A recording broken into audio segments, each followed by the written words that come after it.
Olá, muito bem-vindos ao Antagonista, que hoje entrevista o governador de Minas Gerais, Romeu Zema. Romeu Zema tem 58 anos, certo, governador? Exatamente. Muito bem. Está no seu segundo mandato à frente do governo do estado, do seu estado, o senhor é de Araxá, certo? Isto. O primeiro mandato, a primeira eleição foi em 2018. Ele era desconhecido naquele momento, mas acabou passando na frente de todos os políticos mais experientes do estado para conquistar o seu primeiro mandato. E agora, já em 2022, o caminho foi mais fácil. Ele se reelegeu já no primeiro turno das eleições. Então, governador, o senhor já está se sentindo um político em tempo integral? Já sim. Primeiro, é um prazer estar aqui com vocês, Graeb. E depois de 4 anos e meio como governador, você aprende muita coisa. Eu sempre atuei no setor privado, mais de 30 anos anteriormente. E na campanha, em 2018, eu já comecei a aprender alguma coisa e nesses 4 anos e meio, à frente de Minas Gerais, eu digo que eu fiz alguns doutorados, sabe? Porque foi uma experiência muito rica, não só para mim, como para a minha equipe. E diante disso, eu falo que nós temos obrigação de fazermos uma segunda gestão melhor do que a primeira. Concorda? Porque há 4 anos e meio atrás, eu estava assumindo um estado sem ter o conhecimento que eu tenho hoje. Sem projetos, numa situação dificílima, caótica, não tinha dinheiro para pagar folha de pagamento, não tinha medicamento na rede pública e a situação hoje é diferente. O Estado avançou e o meu nível de conhecimento também. Muito bem. Agora, o problema fiscal, o senhor acabou de se referir a ele, não tinha dinheiro. O problema fiscal de Minas continua. É um Estado numa situação fiscal muito difícil, né? Embora me pareça que no ano passado o senhor tenha tido um superávit, não é isso? Mas ainda não tem dinheiro para fazer tudo, então o que o senhor pretende fazer nesses 4 anos para completar, ou enfim, avançar nessa tarefa de melhorar as contas de Minas? Exato, você falou muito bem, a situação é grave, mas pelo menos nós já temos hoje equilíbrio financeiro, nós já gastamos menos do que arrecadamos. Então, antes o que nós tínhamos era alguém com uma dívida monstruosa, tipo 100 mil reais, ganhava 3 mil e gastava 5 mil por mês. Hoje nós ainda temos essa dívida de 100 mil, mas já estamos ganhando 5 mil por mês e gastando 3 mil. Então já é possível você ter um planejamento, você ter o pagamento das contas em dia e com a adesão ao regime de recuperação fiscal que nós fizemos o ano passado, 2022, ficou nítido que esse regime é que propicia o equilíbrio das contas. E nós dependemos até o final do ano do Legislativo Mineiro fazer a aprovação do mesmo para que a Secretaria do Tesouro Nacional formalize totalmente esse plano. Mas estamos no caminho certo com essas mudanças que aconteceram recentemente, agora no Ministério da Fazenda, que propôs algumas melhorias, alguns avanços no regime de recuperação fiscal. Essa condição para Minas Gerais vai ficar ainda mais viável. E como é que está a relação? O senhor elogiou o Ministério da Fazenda, né? A relação com o Ministério está melhor do que com o Legislativo Mineiro? As duas estão boas ou as duas estão ruins? Me conte. Com o Legislativo Mineiro melhorou muito. O presidente Tadeu Leite é uma pessoa aberta ao diálogo, é uma pessoa com quem eu tenho me encontrado frequentemente, que sabe o que Minas precisa para dar certo no futuro. Então nós estamos vivendo um novo momento com o Legislativo, muito diferente da primeira gestão nossa. E no Ministério da Fazenda, o ministro Haddad recebeu, há 3 meses atrás, nós, governadores que estamos no regime de recuperação fiscal, Rio Grande do Sul, Rio de Janeiro, Goiás e Minas Gerais, e nós mostramos que é necessário alguns aperfeiçoamentos, principalmente o regime olhar o todo e não as partes, porque antes dificultava muito o regime tipo definir o que você tinha de gastar em cada área. Se você está gastando menos no total, é o que interessa. Então, me parece que o ministro foi sensível a esse questionamento nosso e está fazendo aí essa mudança que deverá ser formalizada em breve. Então, a mudança, quer dizer, mudança de governo federal, né, foi tranquila para Minas. Chegada do PT ao governo. No que diz respeito a essa questão com o Ministério da Fazenda, sim. Outras questões precisa melhorar. Eu espero que o governo federal cumpra aquilo que ele disse na campanha, porque as estradas federais em Minas estão muito ruins. A BR-262 precisava ter sido duplicada há 30 anos. Até hoje não foi. A 381 precisa de melhorias, a que vai para o Espírito Santo. A 040 precisa ser reconcedida. A 262, que vai para o Triângulo Mineiro, no outro sentido, a mesma coisa. Então, o governo federal está aí e espero que ele atenda os mineiros, porque as rodovias em Minas estão, as federais, numa situação ruim. As estaduais nós estamos recuperando. O ano passado, nós iniciamos uma melhoria expressiva nas estradas mineiras. Esse processo continua em 23, em 24, em 25. Agora não adianta eu recuperar a malha própria do Estado e o governo federal não fazer da sua parte nas federais. São quantas estradas que o governo estadual está recapeando, reformando? Minas, vale lembrar, nós temos a maior malha viária do Brasil. São 27 mil quilômetros de estradas. Nós já conseguimos colocar asfalto novo em 2.500. Nós estamos priorizando os trechos aonde o asfalto está em pior situação, mas ainda temos um longo trabalho pela frente. Mas nesse momento nós temos mais de 60 frentes de obra em todo o estado. Então estamos recuperando, concedemos vários lotes de rodovias em Minas, onde as concessionárias é que estão fazendo esse trabalho.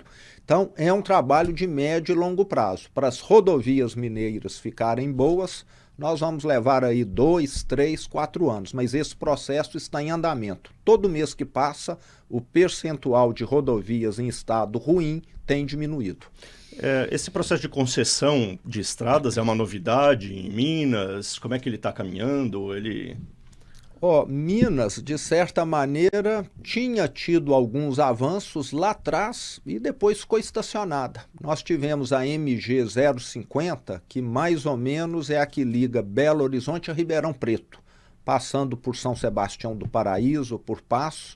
Foi uma concessão feita há uns 15 anos atrás, 20 anos, uma concessão não muito bem planejada. O Brasil estava aprendendo ainda, mas nós temos corrigido os contratos, temos tido uma interlocução muito positiva com essa concessionária da MG 050 e levamos adiante. Agora são 7 lotes de rodovias que ou já foram ou estão sendo concedidos. O aeroporto da Pampulha, o ginásio do Mineirinho, o terminal rodoviário de Belo Horizonte. Nenhum estado do Brasil fez tantas concessões quanto nós fizemos na minha primeira gestão. E é necessário, porque um estado quebrado, como que ele vai investir nesses equipamentos públicos? E você tem um setor privado que muitas vezes tem capacidade de investimento e de gestão muito melhor do que o Estado.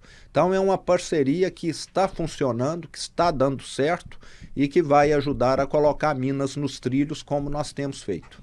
Agora, concessão, talvez um pouco menos, né? Mas privatização continua sendo um assunto bem polêmico, contencioso no Brasil, e o senhor está envolvido numa discussão dura lá em Minas a respeito disso. Tem 4 ou 5 grandes empresas estatais de energia elétrica, de saneamento, enfim, que o senhor planeja estatizar.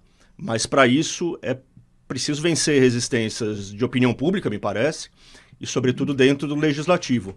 E tem até mesmo uma mudança de lei que me parece que é bem polêmica que o senhor está tentando fazer. O senhor está querendo eliminar a necessidade de referendo para as privatizações, é isso?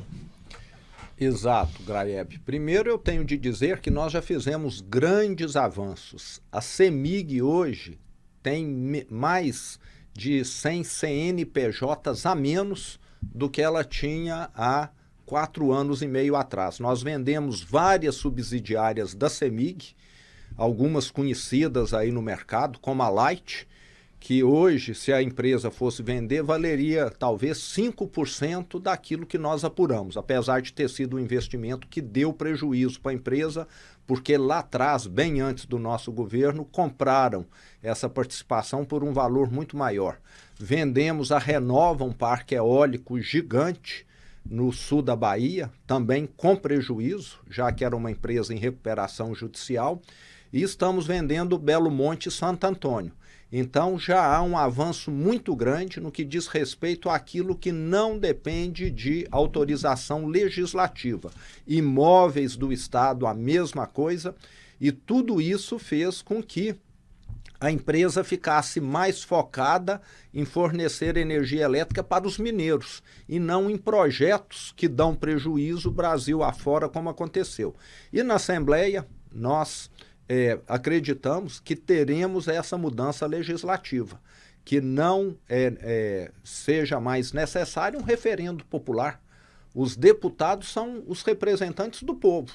Os deputados têm condição de aprofundar e analisar isso muito melhor do que qualquer cidadão. Então, eu creio que vai prevalecer esse bom senso e nós queremos privatizar todas essas estatais que hoje têm controle do Estado. E lembrando, como você disse, é um Estado endividado que não tem condição de fazer aportes financeiros nessas empresas. Então, em mãos privadas, essas empresas terão muito mais recursos. A CEMIG vai ter mais recursos para levar eletricidade, a Copasa para universalizar o saneamento básico, e a Codemig já é uma empresa que não oferece serviço público, mas esses recursos sendo aplicados em infraestrutura, principalmente em estradas, a economia de Minas vai crescer numa velocidade tão maior que a própria arrecadação será incrementada num valor superior aos dividendos que o Estado recebe. Então, diferente do que algumas pessoas falam, está privatizando empresa boa, nós vamos ter uma economia muito maior que vai render mais para os cofres públicos do que o próprio dividendo. Qual que é a ordem de dividendos que essas empresas pagam hoje para o Estado? A maior delas é a Codemig. A Codemig sozinha paga aproximadamente... A Codemig, ela é de? Ela detém o direito minerário da mina de nióbio, na cidade de Araxá. Então, a Codemig sozinha é a maior arrecadadora de dividendos, cerca de 1,5 bi por ano. Quando você soma CEMIG e Copasa, talvez dê aí mais 800 milhões, 1 bi por ano. Então, nós estamos falando aí de uma ordem de grandeza de 2 a 2,5 bilhões por ano de dividendos. Uma economia crescendo mais, com estradas melhores, atraindo mais investimentos, você muito mais do que aumenta a sua arrecadação nesse valor. Tá. E o plano, pelo que eu entendi, é principalmente investir em estrada, é refazer a malha viária, com o dinheiro que eventualmente for arrecadado com a venda das empresas, é isso? Exato. O Tesouro Nacional exige que uma parcela desse valor seja usado para reduzir a dívida com a União, mas uma parte muito maior vai ser para poder fazer obras. E lembrando que nós vamos exigir que o investidor que venha controlar essas empresas faça investimentos. Nós queremos que quem vier assumir o controle da CEMIG se comprometa a continuar o plano de investimentos de 40 bilhões de reais que a CEMIG já tem, ou até acelerar ou ampliar, para nós levarmos mais energia elétrica para os mineiros. Queremos que quem vier assumir a Copasa acelere os investimentos que a mesma esteja fazendo. Então você ainda vai ter mais geração de emprego, mais movimentação econômica, sem contar as estradas. E hoje eu assisto casos lá, Graeb, de produtor rural que fala: eu não consigo mais vender a minha fruta para São Paulo ou para Belo Horizonte, porque o caminhão trepida tanto na estrada que a minha fruta chega danificada no destino. Então, desenvolvimento econômico sem boas estradas é impossível acontecer. E lembrando que o governo federal, nos últimos anos, não investiu o que deveria em Minas. Mesmo resolvendo as rodovias, as MGs, nós ainda precisamos melhorar as BRs. O senhor falou que tem boa expectativa aí de conseguir passar a lei que retira a obrigação de referendo, né? Mas mesmo assim pode ter judicialização dessa história, né? O senhor está prevendo uma batalha muito difícil? Acha que vai conseguir fazer essas vendas até o final do mandato? Eu estou muito otimista. Como eu te disse, nós já vendemos vários imóveis. Teve, em alguns momentos, questionamento do Ministério Público, do Tribunal de Contas do Estado, mas nós temos feito tudo dentro da lei, tudo com a maior transparência possível. Leilão aqui na B3. Então, é um processo totalmente aberto, que nós não temos o que esconder, ninguém está sendo privilegiado. Infelizmente, em Minas, existe uma cultura de aversão à mudança. Uma das maiores críticas que eu tive foi ter colocado à frente da CEMIG um presidente competente, que fez o valor dela multiplicar por 3, mas ele tinha um defeito que eu não consegui superar. Ele não era mineiro, ele era paulista. Então nós precisamos rever esse provincianismo que existe em Minas Gerais, que é bom por um lado, você manter as tradições, etc., mas que em determinado excesso atrapalha o desenvolvimento. Então, eu vejo que nós precisamos lidar com essa questão aí. A CEMIG é importantíssima, vai continuar chamando CEMIG, vai continuar com a matriz em Belo Horizonte, mas ela vai ser muito melhor para os mineiros se ela tiver uma gestão privada do que uma gestão que tenha interesse político, como sempre aconteceu. E essa formatação das concessões, quer dizer, as obrigações que vão ter que ser cumpridas pelo concessionário, o modelo de fiscalização, isso aí já está bem desenhado? Já está bem desenhado. Lembrando que o Brasil quase todo já fez isso. Estamos assistindo aí a mais recente privatização de energia elétrica, que é a Copel do Paraná. Então, o que deu certo, o que deu errado, já serviu como lição. E o que nós vamos fazer em Minas Gerais é corrigir todos esses problemas que já aconteceram no passado, que foram poucos, diga-se de passagem. A maioria das privatizações, das concessões, foram bem sucedidas, e tenho certeza que Minas, o mineiro, os 20 milhões de mineiros, ficarão muito mais bem servidos em termos de energia elétrica, de saneamento e com as estradas, com essas privatizações. Governador, na semana passada vocês fizeram, vocês fizeram o primeiro embarque de lítio para fora do Brasil, não é isso? Qual a importância de começar a explorar esse novo metal, né? Que é importantíssimo para as baterias, enfim, para toda a indústria mais moderna, né? Então, Graeb, a semana passada, na minha opinião, foi um dos momentos mais importantes desses meus 4 anos e meio à frente do governo de Minas. Sempre se fala lá em Minas que a mineração vai exaurir, que o minério está acabando. Acontece em algumas minas. O próprio Museu de Inhotim já foi uma mina que hoje foi totalmente recomposta e de uma beleza maravilhosa. Não sei se você conhece.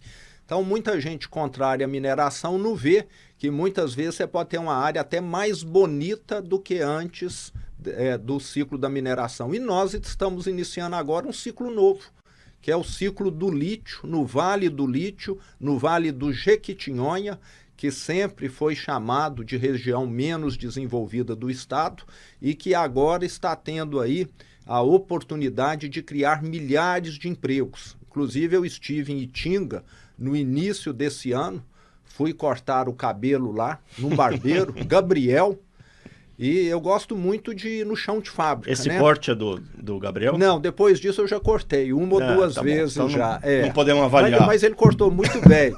Mas ele me disse lá a transformação que está acontecendo na cidade. Não há desemprego, como antes havia. O movimento nos hotéis, nos postos de gasolina, nos restaurantes nem se compara. E o que nós assistimos a semana passada, esse primeiro embarque de lítio, é o primeiro de uma empresa que é a primeira a começar a produção. Nós temos já várias outras construindo a sua unidade produtiva e nós temos ali reservas para algumas décadas. Então, o Vale do Lítio vai mudar por completo o cenário daquela região e nós temos trabalhado, Graeb, para que o valor agregado seja feito em Minas Gerais. Por exemplo, como? Primeiro, esse lítio que está sendo exportado já é um lítio de alta pureza. Não é um mero minério que você tira do solo e embarca, não. Então, ele já passa por todo um processo que é ambientalmente correto, não tem barragem, não tem consumo de carbono e também não tem utilização de água que afeta os rios da região. Então, nós falamos que é um lítio verde e já temos contato com empresas produtoras de bateria para que elas se instalem ali na região e que já saia dali as baterias mundo afora e não só a matéria-prima. Em vez de produzir o aço, nós queremos produzir o automóvel, vamos dizer. Agora, governadora, a gente tem memórias muito ruins da mineração em tempos recentes, né? A começar por Mariana, que está completando, se eu não me engano, 15 anos, não é isso? O acidente. 8 anos, 8 anos, perdão. O que esse episódio ensinou ao Estado, sobretudo quando vocês começam aí a desbravar uma nova área de exploração de minério, né? Bom, infelizmente, quando Mariana aconteceu há 8 anos atrás, no governo antigo, aquele governo que me antecedeu, nada foi feito. Zero. Aliás, fizeram a Fundação Renova, que depois de 8 anos, pouco conseguiu compensar os atingidos. Agora, quando o Brumadinho aconteceu no meu primeiro ano de governo, há 4 anos atrás, nós fizemos grandes mudanças na mineração no estado e também o maior acordo de recomposição para as pessoas afetadas, de compensação para as pessoas afetadas. Nós, primeiro, proibimos a construção de barragens com qualquer risco. Aquelas que oferecem risco estão sendo descomissionadas, desmanchadas nesse momento. São dezenas de barragens que estão passando por esse processo. Todas estão sendo monitoradas para que esse tipo de advento não aconteça mais. E o processo de mineração tem mudado. Aquilo que antes demandava uso intensivo de água e construção de barragens, hoje é feito por filtro, sem necessidade de grande volume de água e também sem a construção de barragem. E fizemos o maior acordo do Brasil, 37 bilhões de reais, para recompensar aquelas regiões e as pessoas afetadas, numa velocidade muito maior do que aquilo que aconteceu em Mariana, que inclusive está sendo rediscutido nesse momento e que só depende do governo federal para ser sacramentado. Minas, Espírito Santo e União são os autores desse acordo aí contra a Samarco, que é a empresa que provocou a tragédia de Mariana, e só está dependendo hoje da União sacramentar a parte dela. Minas e Espírito Santo estão de acordo. Então, nós mostramos quando aconteceu... Mas a demora da União se deve a algum fator especial ou é só porque mudou o governo? Me parece que há muito questões de divergências internas lá. Uhum. E parece que tem gente que não quer que Minas e Espírito Santo recebam aquilo que custou vidas e também destruição ambiental e que as pessoas sejam compensadas. Nós temos pescadores no Vale do Rio Doce, cidades que foram afetadas e até hoje não receberam nada. Então, quem está contra esse acordo está contra o social dessas pessoas que foram afetadas. E é um governo que se diz social. Então, fica aí um questionamento: por que não levam adiante esse acordo que vai beneficiar os mineiros e os capixabas que foram afetados lá em 2015? Governador, o senhor passou nas últimas semanas aí por umas 2 ou 3 situações meio de aperto por causa de frases que não são suas, mas que o senhor acabou utilizando em rede social, enfim, na imprensa, e elas lhe trouxeram críticas. Uma que era de autoria do Benito Mussolini, né, antigo ditador da Itália na época da Segunda Guerra, e outra do James Madison, se eu não me engano, né, um dos pais fundadores ali dos Estados Unidos, que falava, que punha na mesma frase as palavras democracia e tirania, né? O senhor vai parar de usar frases ou vai continuar usando frases? Como é que é? Ô Graeb, eu vou continuar, inclusive, publiquei ontem, publiquei hoje, né? Eu sempre publico uma cedo e outra à noite. Eu gosto muito de frases, de pensamentos. Agora nós temos de entender o seguinte, quando eu publico uma frase, não quer dizer que eu tenho concordância com aquela frase, né? Se você publicar uma frase do demônio, não quer dizer que você é demônio, né? Eu acho que algumas frases devem ser vistas como alerta, que eu acho que é o caso dessas 2 frases aí, né?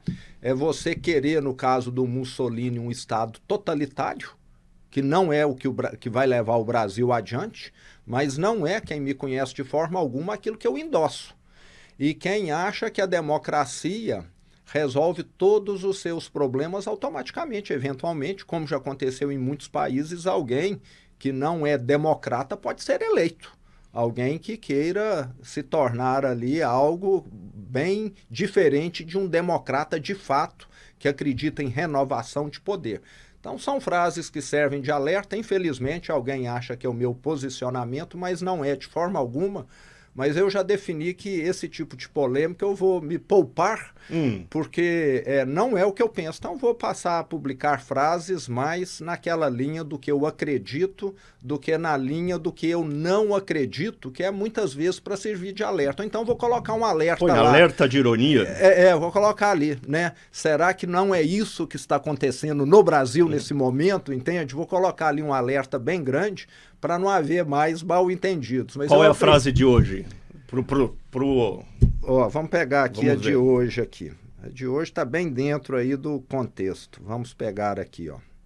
A de ontem à noite foi: recessões e desemprego em massa não são causados pelo livre mercado, mas sim pelas intervenções estatais na economia, do Mises, que você conhece, né? E a de hoje cedo foi: as oportunidades não acontecem, você as cria. Do Chris Grosser, mas eu nem sei quem é o Chris Grosser. Mas essas não tem muita margem para mal entendido. Não, né? Essas não tem, Então acho que teve gente que quis, se aproveitar, né, e falar que eu endossava um pensamento de um ditador, o que não é verdade, que eu sou um democrata, um liberal nato. Eu acredito no indivíduo, nas liberdades individuais. Não é um Estado gigante que vai resolver o problema do Brasil ou de qualquer país. São os indivíduos tendo liberdade de atuar, de empreender. Isso sim é que vai melhorar a nossa vida. Alerta de ironia, governador, se for. Isso. Vamos para terminar a nossa entrevista. Eu sei que o senhor tem vários compromissos aqui em São Paulo hoje. A entrevista está sendo feita no nosso estúdio aqui de São Paulo. Falar um pouquinho de política partidária, né? Porque, enfim, temos eleições no ano que vem, eleições municipais no ano que vem, e o Partido Novo está passando por um momento aí de rearranjo interno das suas forças, dos seus alinhamentos, né? Inclusive com muitas críticas do fundador, né, do partido, o João Amoedo. Então, o que é o Partido Novo hoje? O Amoedo disse que ele se afastou muito das ideias originais, se aproximou demais do bolsonarismo. O senhor provavelmente não, certamente é a principal liderança do partido hoje, porque ocupa o cargo mais de maior relevo, né? Então, o que é o Partido Novo hoje? Bom, Graeb, primeiro o partido teve aí um momento muito ruim no passado, né? Se perdeu. Um partido liberal que internamente queria que todos os deputados federais parassem de pensar e só votassem como o Diretório Nacional imaginava, mas isso hoje é passado. O partido foi reinventado, vale lembrar que os princípios do liberalismo, da ética, da transparência, de empoderar os indivíduos continua. A essência do partido não mudou nada. O que mudou foi a operação. Em vez de nós termos um diretório nacional que oprimia os parlamentares, nós temos hoje um diretório nacional, através do presidente Eduardo Ribeiro, que trabalha junto com os mandatários. Não só os federais, como os deputados estaduais, vereadores e comigo mesmo. Então é um partido liberal que veio para fazer dentro de casa aquilo que o liberalismo prega, que é escutar as pessoas, que é empoderar as pessoas e não exigir que ninguém pense. Então o partido ano que vem, 2026, com toda certeza terá um divisor de águas e vai fazer aquilo que eu sempre acreditei e sempre solicitei e nunca fui escutado no passado, que é começarmos a eleger uma grande quantidade de vereadores, principalmente porque tudo na vida você começa pela base. Você tem que fazer o alicerce da casa para depois fazer a casa. E o alicerce da política é você ter pessoas provavelmente mais jovens na vereança, fazendo ali um trabalho, aprendendo para que amanhã possam alçar voos mais altos. Então, o partido ano que vem, com toda certeza, vai começar a fazer essa base que nunca foi prioridade no passado. O partido no passado queria fazer a cobertura no prédio antes de construir o prédio. E um partido que se perdeu, não é o caso aqui nosso, mas vejo que o Eduardo Ribeiro é uma liderança que está fazendo a diferença. A última eleição, ano passado, sabemos que o partido foi mal, mas era reflexo ainda da antiga liderança. Então, estou muito otimista, continuarei no novo e acredito nas propostas do novo. E na votação da reforma tributária, lá na Câmara, o Partido Novo meio que se opôs à reforma, não exatamente como fez o PL, criticando pontos concretos ali da reforma, mas dizendo que era preciso mais tempo. O senhor apoiou esse posicionamento dos parlamentares do Novo? E, em segundo lugar, o que o senhor achou do resultado da reforma tributária? Primeiro, eu fui favorável à reforma tributária com algumas ressalvas, que eu sempre disse. Primeiro, os estados precisam ter representatividade de acordo com a sua população, e não um voto por estado. Que aí Sul e Sudeste, que representam 56% dos brasileiros, vão ter 7 votos no meio de 27. Então, isso para mim não é representatividade. Então, sempre coloquei esse ponto. Sempre disse também que Sul e Sudeste têm bolsões de pobreza, que fundos de desenvolvimento regionais precisavam atender essas regiões como as outras regiões. Não queremos ter tratamento diferente. E, além disso, sempre fui favorável porque representa uma simplificação. Eu que venho do setor privado, posso dizer de carteirinha que eu usava muito mais tempo que eu deveria estar administrando a empresa para entender os impostos do que propriamente para melhorar a operação. Então o Brasil precisa. E o Partido Novo teve lá entendimentos diferentes, até porque a proposta foi submetida aos parlamentares de última hora, não deu para analisar com profundidade, para entrar em detalhes que deveriam ter sido tratados a priori e não a posteriori. Então acabou havendo divergências, mas eu acho até que essas divergências entre os parlamentares do Novo é algo saudável. Eu acho que é da divergência que se criam soluções melhores e não de quem você obriga a pensar da mesma maneira. Muito bem. Para terminar, governador, o senhor disse recentemente que o senhor, pensando em 2026, prefere apoiar do que ser apoiado. Eu nunca acredito em políticos quando eles dizem que não estão interessados em concorrer a um cargo. Ainda mais o senhor que agora, no começo da entrevista, disse que já está aclimatado na política. Então, vai apoiar, vai ser apoiado, a gente pensa mais tarde sobre 2026. Então você tem que passar a acreditar nesse político que está aqui com você, porque eu sou um político diferente, viu, Graeb, né? Primeiro, sempre trabalhei na iniciativa privada, sou um político que dispensou todo tipo de privilégio e mordomia. Eu sempre gosto de citar, Minas Gerais tem 320 mil funcionários públicos na ativa. Eu não tenho um parente e não tenho um amigo que era de relacionamento meu anterior trabalhando na máquina do governo. Eu tenho lá gente competente trabalhando, que eu não conhecia até 5 anos atrás. Então, com todo respeito aos meus colegas políticos, mas eu tenho algumas diferenças bem grandes da maioria deles. E o meu plano para 26 é terminar o meu governo de Minas Gerais com mais de 1 milhão de empregos formais criados. Já ultrapassamos 740 mil empregos. Eu quero ser lembrado como governador de Minas que mais trouxe desenvolvimento para o estado, que mais melhorou a vida dos 20 milhões de mineiros. Se eu fizer isso, eu já dou a minha missão por cumprida. Eu gosto muito da minha cidade, Araxá, tenho lá os negócios que eu deixei para estar cuidando do governo. 2026 está longe e eu espero que surjam bons nomes aí para nós colocarmos lá em Brasília alguém que realmente vai levar o Brasil para o futuro e não deixar o Brasil estacionado ou até retroceder como tem acontecido. E estarei dando total apoio a esse nome, como fiz na última eleição presidencial. O que eu quero é que esse governo federal que está lá, que não vai levar o Brasil para o futuro, não permaneça. Que alguém com uma visão de futuro, que acredite no poder empreendedor do brasileiro, venha assumir. Muito bem. Então foi isso. A gente entrevistou hoje o governador de Minas Gerais, Romeu Zema. Muito obrigado, governador. Volte sempre. O senhor trouxe aqui produtos de Minas Gerais para fazer um merchan. Exato. Espero que o senhor traga uma bateria de lítio, não só uma pedra de lítio, uma bateria da próxima vez. Vou trazer, pode deixar. E tá quero bem. lembrar aqui o seguinte, nós temos feito um trabalho, o ano passado, nós batemos um recorde importantíssimo em Minas. Nós tivemos produtor de café que, devido a estar produzindo café de altíssima qualidade, vendeu a saca por R$62 mil. Lembrando que o valor normal da saca é 1.000.